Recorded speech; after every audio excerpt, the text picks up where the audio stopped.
Hey Bible lovers, I'm Tim Nichols, and I'm here to bring you your Nichols Worth. And today from Resurrection Rebinds, we have some Kangaroo leather on a couple of awesome Bibles. So let's check it out. First of all, I was kind of wondering what people would think about using Kangaroo leather, but I actually learned that there is such a thing as kangaroo meat, and it's actually considered really good, high in protein, all kinds of good stuff. So maybe one day I'll try it. But right now we have two different options. There are actually several different colors. There's a regular brown, there's a light brown, there's a red, there's a black, and there's also a white. I'll put all those on the screen so you can kind of get a good look at those and what they look like.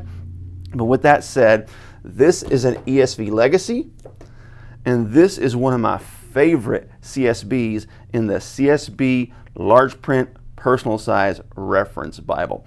So now let's take a look at some of Neil's work, some things that he does that is really unique to him, that really makes him stand out among different rebinders. And number one is, let's look at his spine work. And I'll go ahead and show you both of them. And one thing you can see is that many times when you get a rebind done, it'll have like these tall, really pronounced spine hubs, to where what Neil does that is really interesting is he will take the spine hubs and kind of make them more like an oval.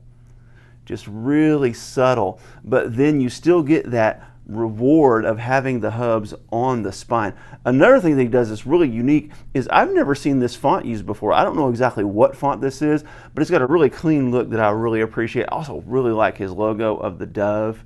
And one thing Neil does, I have not cut these ribbons off yet because I wanted to show you. These ribbons have been cut a little bit shorter, but Neil will leave the ribbons really long. Now, the advantage of that is if you want them shorter, it's very easy to take a pair of scissors, snip them off, and then go ahead and singe those, and you've got them at your preferred length. But if they're short and you prefer them longer, well, there's no making them longer without replacing them, and replacing the ribbons on a rebind is very difficult. Now let's take a look at a couple other things that make Neil's work very unique.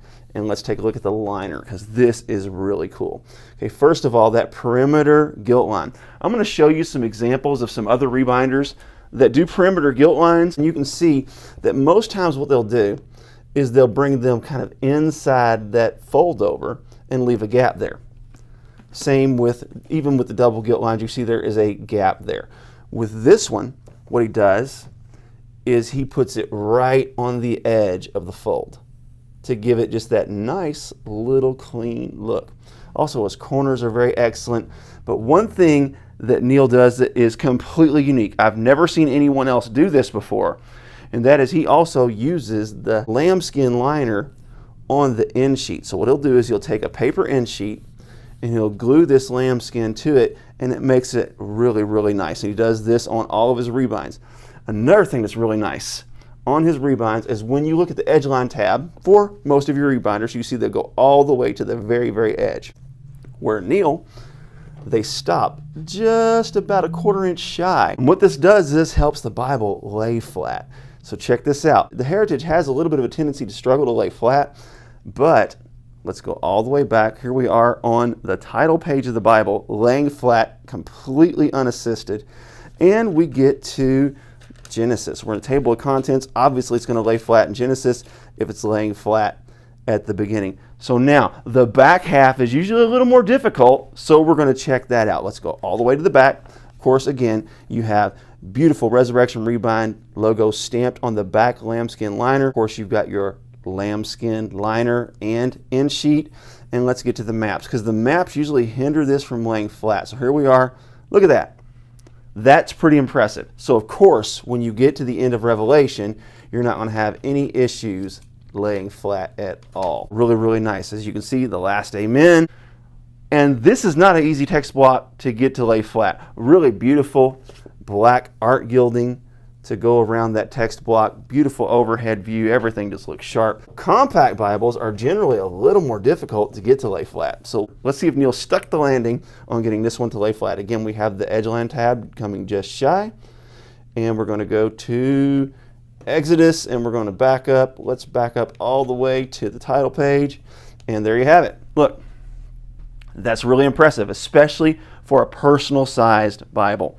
This one has more of kind of a geranium-ish, rose-ish, I don't know exactly what color to call that art gilding, but it's really nice. Now let's go back to the maps. and see if this bad boy can lay flat. And here we are in the maps, and these maps are really stiff cardstock, but still, look at that. Unassisted, laying flat. When you get to the book of Revelation, here we are in the concordance, and finally, at the end of Revelation, laying completely flat on its own. Super impressive for a rebind.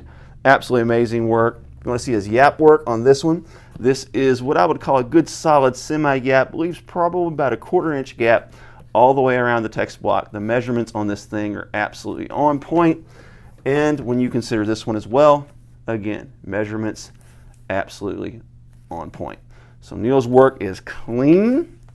He does hand sewing, and both of these have accent stitching. With this dark chocolate brown, we have kind of a lighter brown accent stitching. And then on this brown red, we have a light brown accent stitching as well. You can see the tool work. This kangaroo skin is really soft, but it's also really tough. I don't know what to really compare it to. It compares definitely more to like a goat skin in like the way it feels and its kind of texture and its toughness, but it's a little bit softer than goat skin as well. But this is going to be tough. This is a tough leather. It's not going to scratch all up.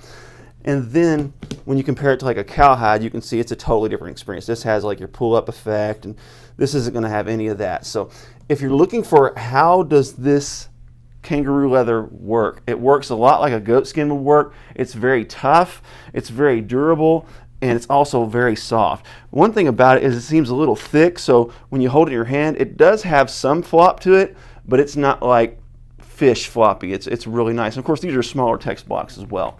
And the same with the dark brown.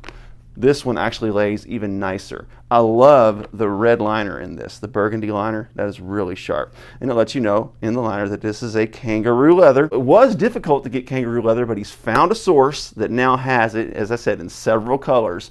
So you can choose your own. Again, this feels more like a goat skin would feel, but it's just a little more soft, and it seems really tough, like a really strong leather. So I recommend that you check it out. God bless you. Keep calm. Jesus on. This is your Nicholas Worth.